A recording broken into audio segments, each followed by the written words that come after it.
Dartmoor. Stunning as ever, but this landscape isn't in a good state. That's the conclusion of an independent review into its management. The review was ordered after farmers opposed Natural England's plans to reduce sheep numbers here earlier this year. The way that things have been operated have left a lot to be desired, really, and I think that's fair to say in the report's conclusions, but we look forward to perhaps an improvement going forward. There's been a virtual complete breakdown of trust, unfortunately, and that needs to be rebuilt. More than 40 recommendations for improvements have been made.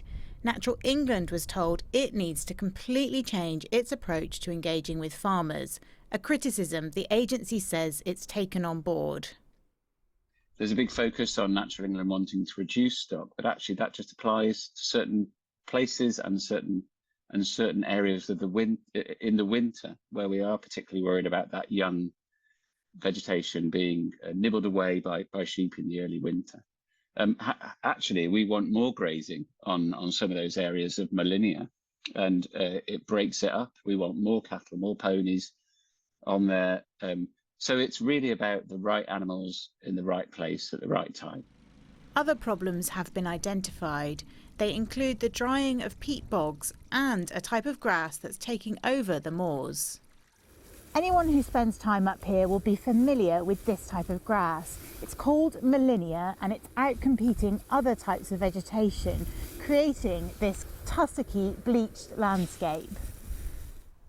Few animals graze Molinia, and the review says Dartmoor needs more cattle for this. That Molinia has got out of balance. It smothers all the other plants, but actually the majority of those hill herds that did that job originally have now disappeared for one reason or another, and they won't be found overnight. It's a generation's work actually to put those cows back there. The review has been welcomed by conservationists. They have confronted head-on the fact that Dartmoor's special places, its sites of special scientific interest, are in a parlous state. Commoners are essential to managing the landscapes in Dartmoor, and only they can do it. No one else has the skills and the knowledge and the heritage of working on Dartmoor. The Wildlife Trust said action was needed now, not in a year or two, in order to save those protected places from irreparable damage. Joanna Carr, BBC Spotlight, Dartmoor.